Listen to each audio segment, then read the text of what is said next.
আল্লাহর রাসূল বলেন আতাদরুনা মাস-সা'লুক, ও সাহাবীরা তোমরা বলো দেখি গরীব মানুষ কে? এবার সাহাবীগণ বললেন আল্লাযী লাইসা লাহু মালুন, যার কোনো সম্পদ নাই, যার কোনো তেমন বাড়ি গাড়ি ব্যবসা বাণিজ্য জমি জামা কিছুই নাই, এমন মানুষকেই আমরা গরিব বলি। এবার আল্লাহর রাসূল বলেন আস-সা'লুক কুল্লাস-সা'লুক আল্লাযী লাহু মাল ফামাতা ওয়া লাম ইউকদ্দিম মিনহু শাইআ, সবচেয়ে গরিব, সম্পূর্ণ গরিব, কুল্লাস-সা'লুক সম্পূর্ণ রূপে গরিব হলো ওই মানুষটা আল্লাযী লাহু মাল, যার সম্পদ আছে দুনিয়ার জমিনে ঠিক, কিন্তু ফামাতা সে মৃত্যুবরণ করেছে, ওয়ালাম ইউকদ্দিম মিনহু শাইআ সেই সম্পদের কোনো অংশ আল্লাহর জন্য, দ্বীন ও ইসলামের জন্য ব্যয় করে নাই। দুনিয়ার জমিনে সম্পদ আছে ঠিক, অঢেল সম্পদ, অভাব নাই, কিন্তু আখিরাতের জন্য খরচ নাই। এমন মানুষটাই হলো সবচেয়ে বড় অভাবী, এমন মানুষটাই হলো সবচেয়ে বড় গরিব আর দরিদ্র। আল্লাহ তাআলা ইরশাদ করেন ওয়াসারি'ু ইলা মাগফিরাতিম মির রাব্বিকুম ওয়া জান্নাহ, ওয়াসারি'ু, ও আমার বান্দারা তোমরা প্রতিযোগিতা করো, ওয়াসারি'ু ওয়াসাবিকু, তোমরা প্রতিযোগিতা করো, ইলা মাগফিরাতিম মিনাল্লাহ, আল্লাহর মাগফিরাতের দিকে, ওয়া জান্নাহ, এবং জান্নাতের দিকে তোমরা প্রতিযোগিতা করো।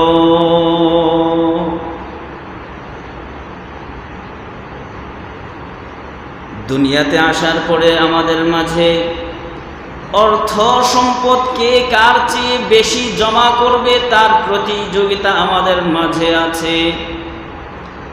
কার চেয়ে কার বাড়ি বেশি বড় করতে পারে, পাকা করতে পারে, সুন্দর করতে পারে, তার প্রতিযোগিতা আমাদের মাঝে আছে।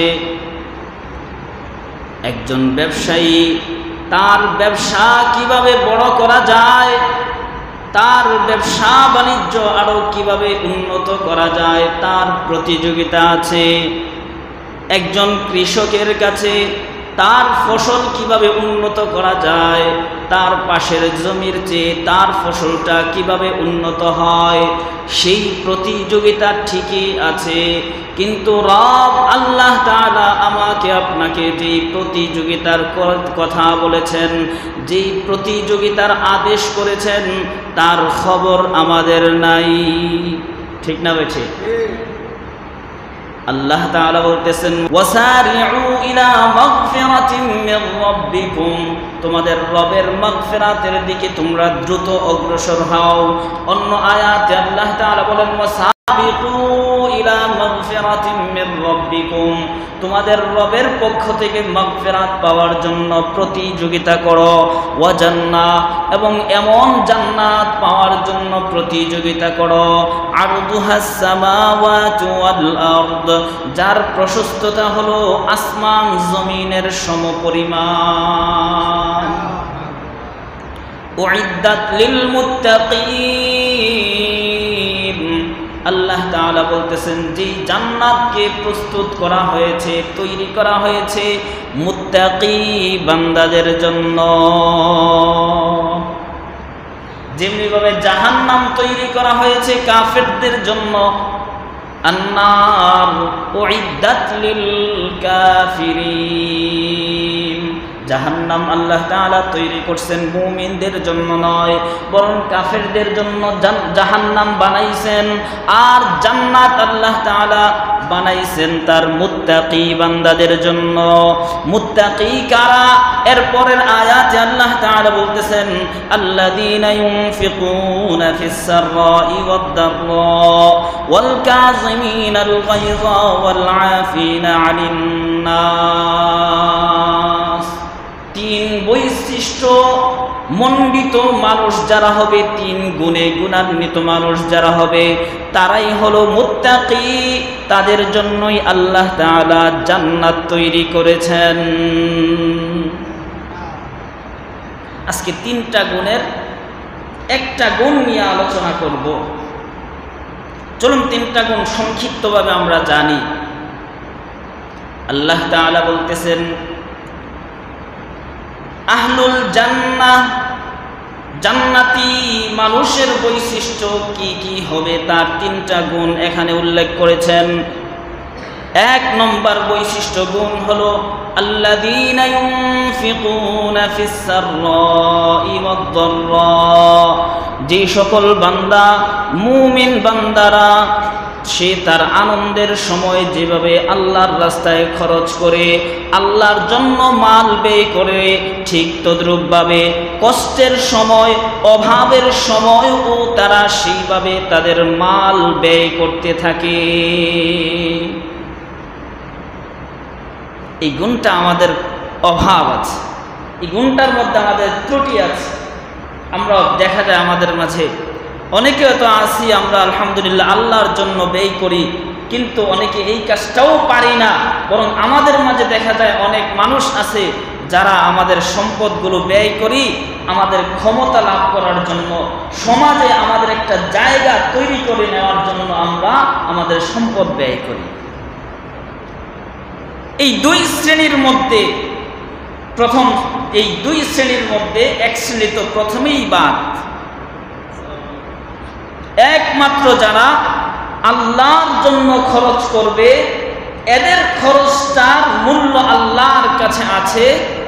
কিন্তু যদি দুনিয়ার কোনো লোভ লালসার কারণে, দুনিয়ার কোনো ক্ষমতা অথবা মানুষের মনে জায়গা করে নেওয়ার জন্য যদি খরচ করি, তাহলে এই খরচ করার কোনো মূল্য আল্লাহ তাআলার কাছে নাই। হাসরের ময়দানে আল্লাহ তাআলা এই সকল বান্দাদেরকে ডাক দিবেন, কাছে আনবেন, আনার পরে জিজ্ঞাসা করবেন, ও বান্দা, আমি আল্লাহ তোমাকে তো সম্পদ দিয়েছি অনেক, তুমি আমার জন্য এই সম্পদের ব্যাপারে কি ইবাদত করেছ? তখন সে বলবে, ও আল্লাহ, দুনিয়ার জমিনে এমন কোনো খাত নাই, জায়গা নাই যেখানে খরচ করতে বলেছ আর আমি খরচ করি নাই, এমন কোনো জায়গা বাকি রাখি নাই।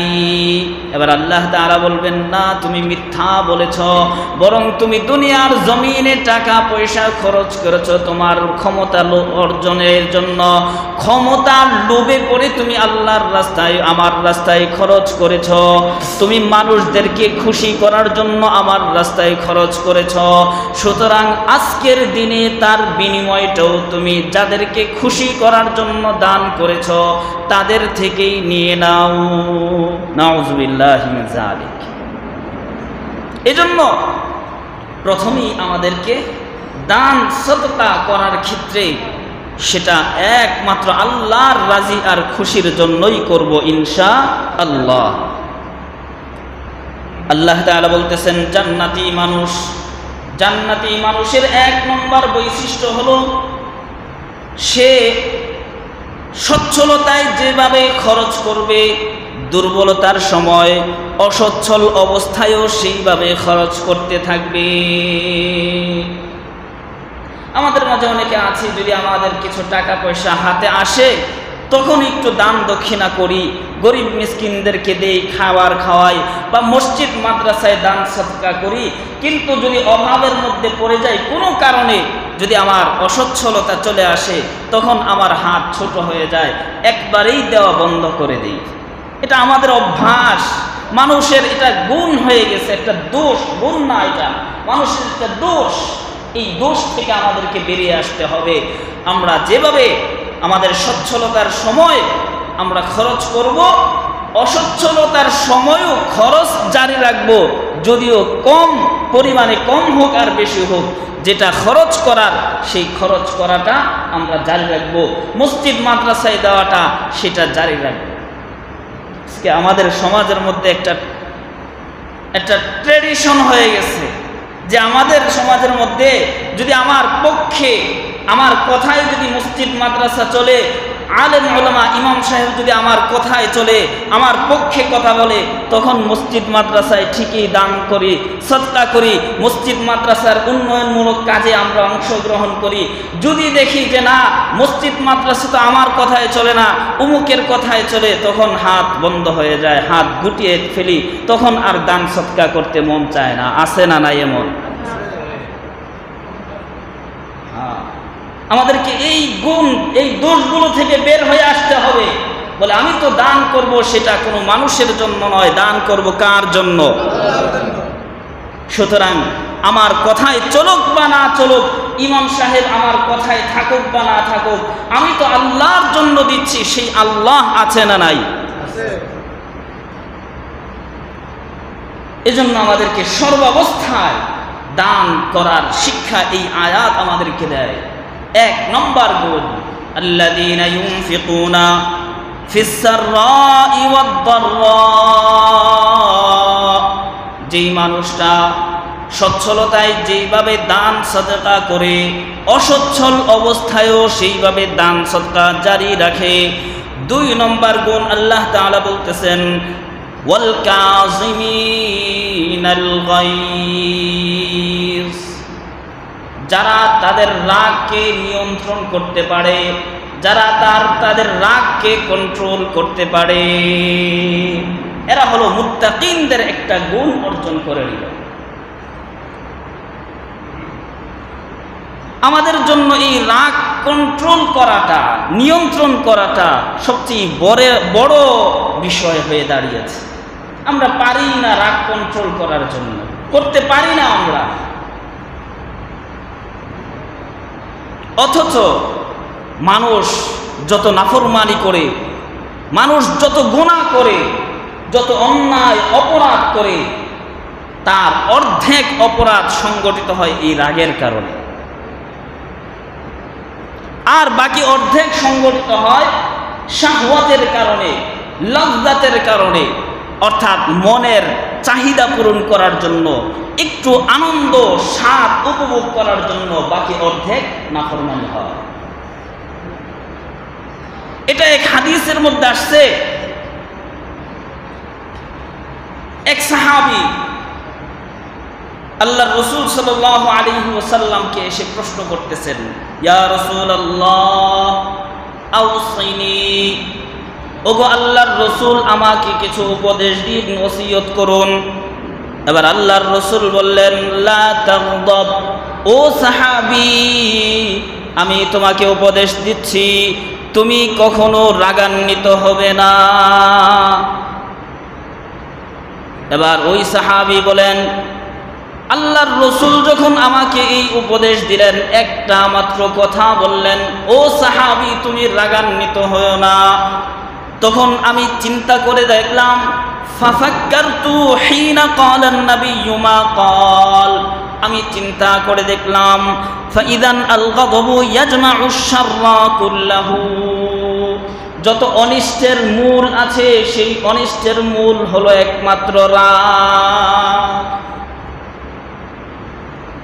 ছেলে বাবার সাথে রাগ করে বাবার থেকে আলাদা হয়ে যায়, বাবা সন্তানের সাথে রাগের কারণে সন্তান থেকে আলাদা হয়ে যায়, রাগের কারণে স্বামী তার স্ত্রীকে তালাক দিয়ে আলাদা করে দেয়, স্ত্রীর রাগের কারণে স্বামীর থেকে আলাদা হয়ে যায়, রাগের কারণে বস তার নৌকরের সাথে সম্পর্ক ছিন্ন হয়ে যায়, রাগের কারণে একটা মানুষ আরেকটা মানুষকে হত্যা করে দেয়, রাগের কারণে একটা মানুষ আরেকটা মানুষের উপর জুলুম করে বদলা নেয়। এই যে সমস্ত গুনাহ, এই গুনাহগুলো সংঘটিত হয় একমাত্র রাগের কারণে। ভাই ভাইয়ের উপর রাগের কারণে তার উপর জুলুম করে, অথবা তার হক নষ্ট করে দেয়, অথবা তার কোনো সম্পদ নষ্ট করে দেয় রাগের কারণে। এই জন্য ওই সাহাবী বলেন, আমি যখন চিন্তা ফিকির করলাম, দেখলাম যে রাগ একমাত্র এমন জিনিস যার কারণে মানুষের বনি আদমের অর্ধেক গুনাহ সংগঠিত হয়। আর বাকি অর্ধেক গুনাহ সংগঠিত হয় তার শাহওয়াতের কারণে, মনের স্বাদের কারণে বাকি অর্ধেক গুনাহ হয়। আমরা তো মনে করি যে রাগ করে কাউকে পরাজিত করতে পারলেই আমি অনেক বীর বাহাদুর হয়ে গেলাম। মুত্তাফাক আলাইহি হাদিস, বুখারী এবং মুসলিম শরীফের হাদিসের মধ্যে আল্লাহর রাসূল বলেন, লাইসা শাদীদু বিসসুরআ ইন্নামাশ শাদীদুল্লাযী ইয়ামলিকু নাফসাহু ইনদাল গাযাব। আল্লাহর রাসূল বলেন, যেই ব্যক্তি অপর মানুষকে ধরাশায়ী করে ফেলে সে আসলেই বীর বাহাদুর নয়। আসল বীর বাহাদুর হলো ওই মানুষটা যেই মানুষটা রাগের সময় নিজেকে কন্ট্রোল করতে পারে। রাগ হয়েছে তো নিজেকে কন্ট্রোল করতে হবে, নিজেকে নিয়ন্ত্রণ করতে হবে। নিজের রাগকে যদি কন্ট্রোল করতে পারে, নিয়ন্ত্রণে রাখতে পারে, আল্লাহর রাসূল বলেন সেই হলো সবচেয়ে বড়, সবচেয়ে শক্তিশালী বীর বাহাদুর। আরেক হাদিসের মধ্যে আল্লাহর রাসূল সাল্লাল্লাহু আলাইহি ওয়াসাল্লাম ইরশাদ করেন, ইয়াকুলুল্লাহু তাআলা ইয়াউমাল কিয়ামাহ, কিয়ামতের ময়দানে আল্লাহ তাআলা বলবেন, ইয়া বানা আদম উযকুরুনি ইযা গাযিবতা। আল্লাহ তাআলা বান্দাদেরকে লক্ষ্য করে বলেন, ও বনি আদম, যখন তুমি রাগান্বিত হবে তখন আমি রবকে তুমি স্মরণ করো। আযকুরুকা ইযা গাযিবতা, যখন তুমি আমি রবকে স্মরণ করবে তবে আমি রব তোমাকে স্মরণ রাখবো। আর ফালা আহলিকা ফিমান আহলাক, যে সমস্ত মানুষ রাগের কারণে ধ্বংস হয়ে গেছে এই সমস্ত মানুষদের মতো তোমাকে আমি ধ্বংস করব না। এই হাদিস থেকে সাহাবায়ে কেরাম বলেন যে রাগের সময় আল্লাহ তাআলাকে স্মরণ করা আর পড়া আউযু বিল্লাহি মিনাশ শাইতানির রাজিম, যখন বেশি রাগ হয় তখন এই আউযু বিল্লাহ এটা পড়তে থাকা। রাগ কন্ট্রোলের আরো দুই একটা নিয়ম সামনে আসতেছে, হাদিসের মধ্যে আসতেছে।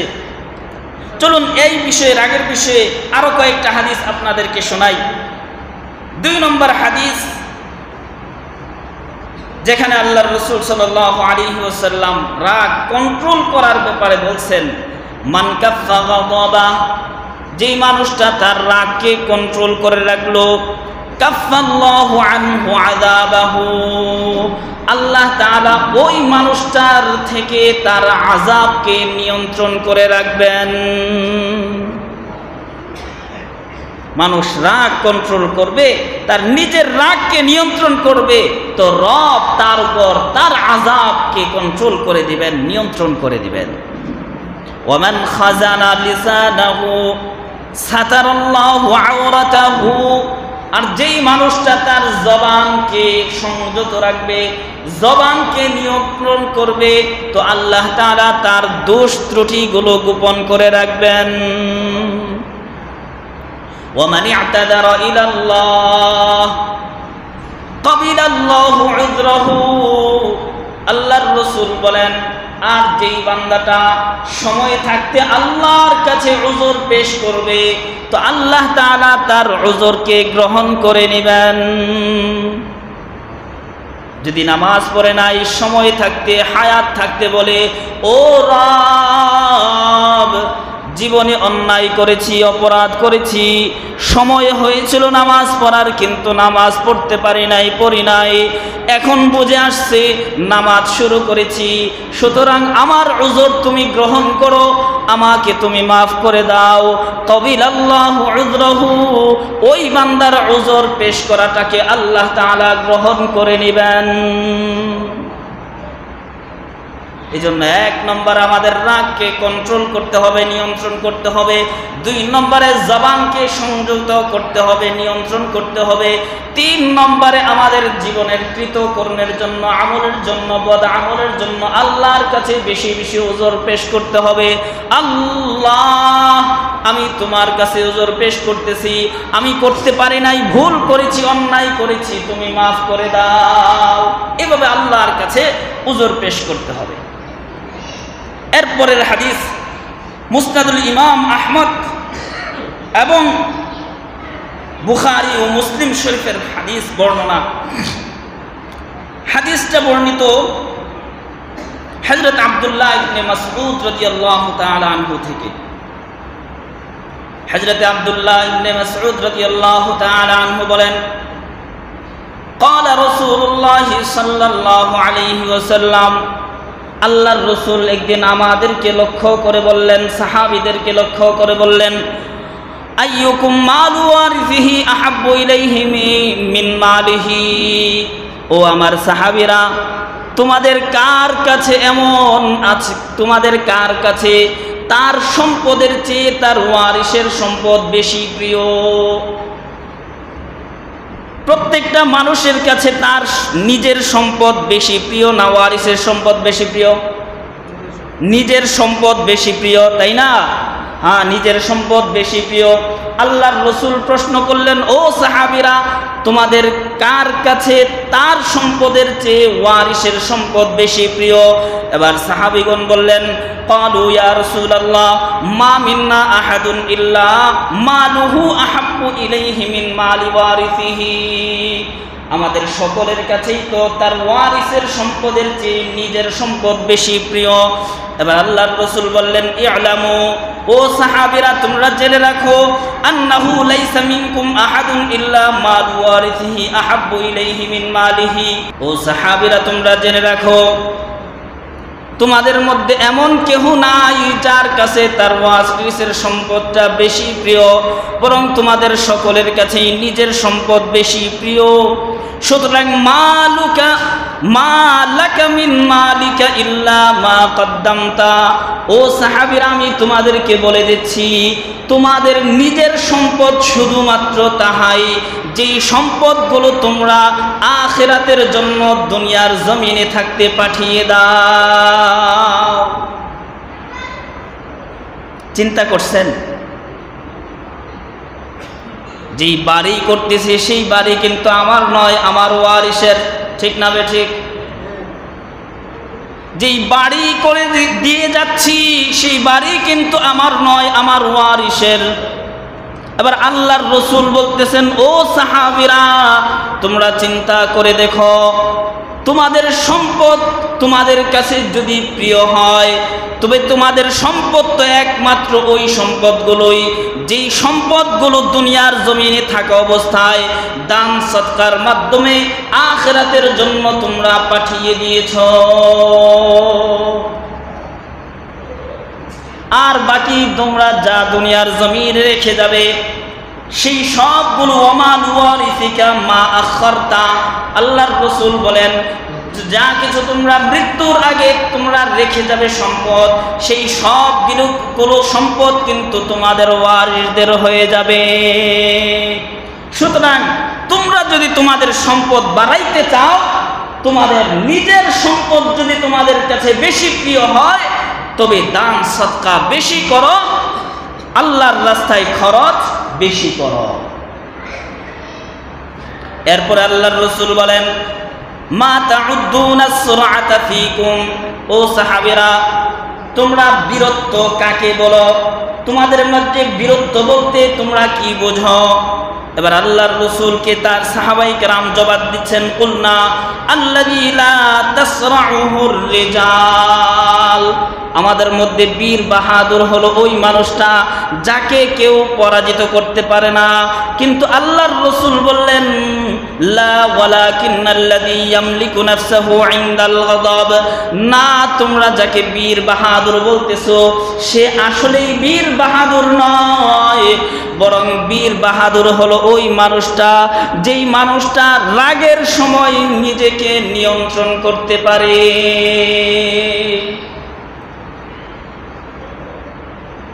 এই হাদিস থেকে আমরা এক নম্বরে জানলাম, আমার সম্পদ আমার কাছে আমার ওয়ারিসের সম্পদের চেয়ে বেশি প্রিয়, এবং আমার সম্পদ দুনিয়াতে যা রেখে যাব সেটা নয়, বরং আমার সম্পদ হলো সেটা যেটা আমি আল্লাহর জন্য আল্লাহর রাস্তায় খরচ করব, ব্যয় করে দিব, সেটা হলো আমার সম্পদ।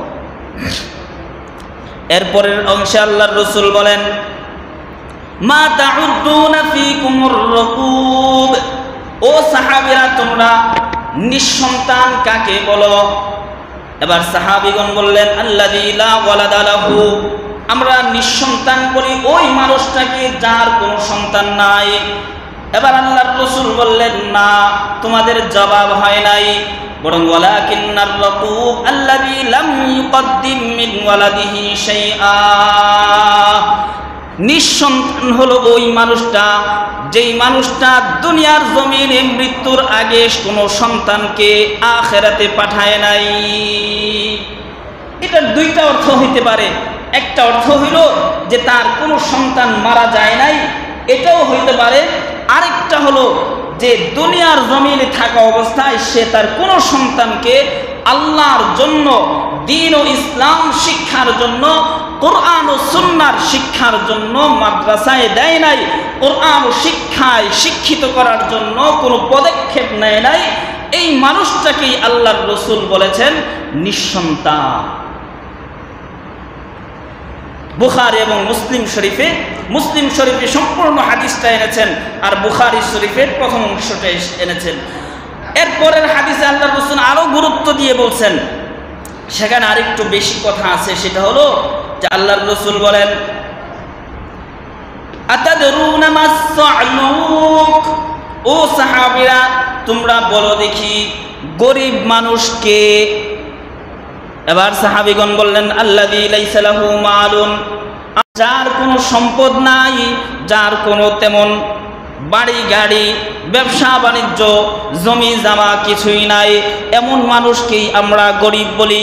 এবার আল্লাহর রাসূল বলেন, আস-সা'লুক কুল্লাস-সা'লুক আল্লাযী লাহু মাল ফামাতা ওয়া লাম ইউকদ্দিম মিনহু শাইআ, সবচেয়ে গরিব, সম্পূর্ণ গরিব, কুল্লাস-সা'লুক সম্পূর্ণ রূপে গরিব হলো ওই মানুষটা, আল্লাযী লাহু মাল যার সম্পদ আছে দুনিয়ার জমিনে ঠিক, কিন্তু ফামাতা সে মৃত্যুবরণ করেছে, ওয়ালাম ইউকদ্দিম মিনহু শাইআ সেই সম্পদের কোনো অংশ আল্লাহর জন্য, দ্বীন ও ইসলামের জন্য ব্যয় করে নাই।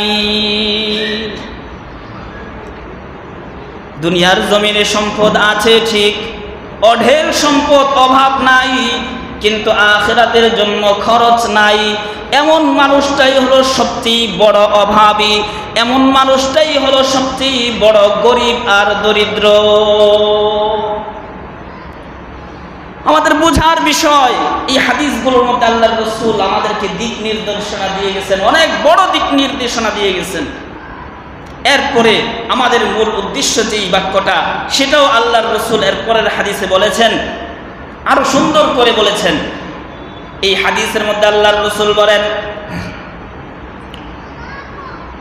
মাসসুরআহ, ও সাহাবী তোমরা বলো তো বীরত্ব কাকে বলে, বাহাদুরি কাকে বলে? আল্লাহর রাসূল বলেন, আস-সরি', ওই ব্যক্তিকে বীর বাহাদুর বলে।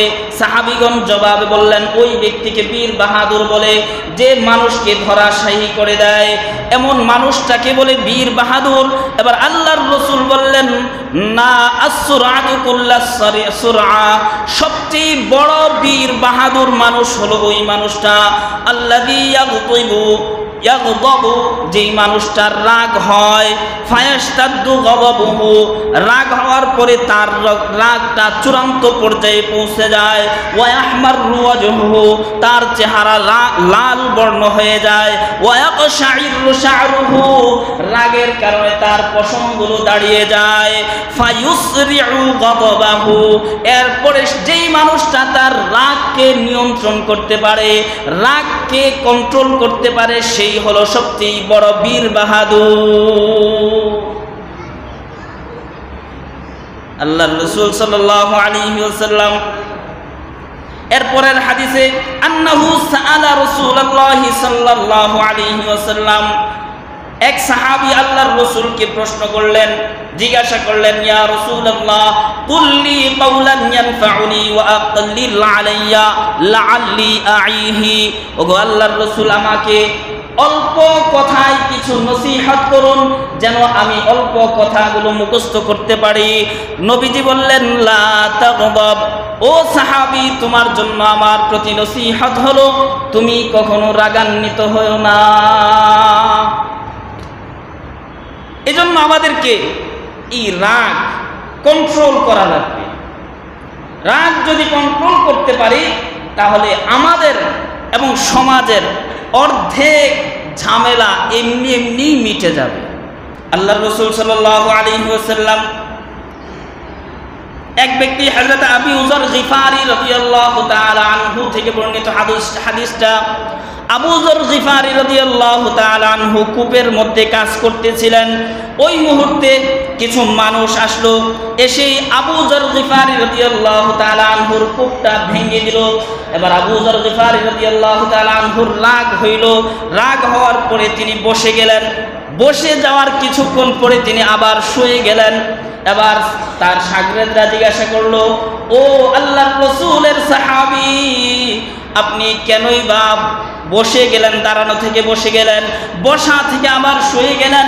এবার আবু যর গিফারি বলেন, ইন্না রাসূলুল্লাহি সাল্লাল্লাহু আলাইহি ওয়াসাল্লাম ক্বালা লানা, আল্লাহর রাসূল আমাদেরকে বলেছেন, ইযা গাদিবা আহাদুকুম ওয়া হুয়া কাঈমুন ফালইয়াজলিস, যেই ব্যক্তির রাগ হয় যদি সে দাঁড়ানো থাকে সে যেন বসে যায়। ফাইন যাহাবা আনহুল গাদাব ফাবিহা ওয়া ইল্লা ফালইয়াসতাজি', আর যদি বসার কারণেও রাগ নিয়ন্ত্রণে না আসে তাহলে সে যেন শুয়ে পড়ে, শুয়ে পড়লে তার রাগ নিয়ন্ত্রণ হয়ে যাবে। এটা হলো এক নম্বর পদ্ধতি রাগ নিয়ন্ত্রণ করার। এর আগে একটা পদ্ধতি আমরা জেনেছিলাম, সেটা কি? রাগ হইলে কি করতে হবে? আউযু বিল্লাহি মিনাশ শাইতানির রাজীম, এটা পড়তে হবে। 2 নম্বর হলো রাগ হইলে যেই অবস্থা আছে সেই অবস্থা থেকে সে পরিবর্তন করবে অবস্থাটা। দাঁড়ানো থাকলে বসে যাবে, বসা অবস্থায় থাকলে শুয়ে যাবে। 3 নম্বর রাগ কন্ট্রোল করার 3 নম্বর পদ্ধতি, সেটাও আরেক হাদিসের মধ্যে আসছে।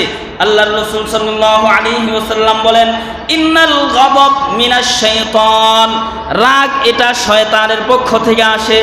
রাগ এটা কার পক্ষ থেকে আসে? শয়তানের পক্ষ থেকে আসে।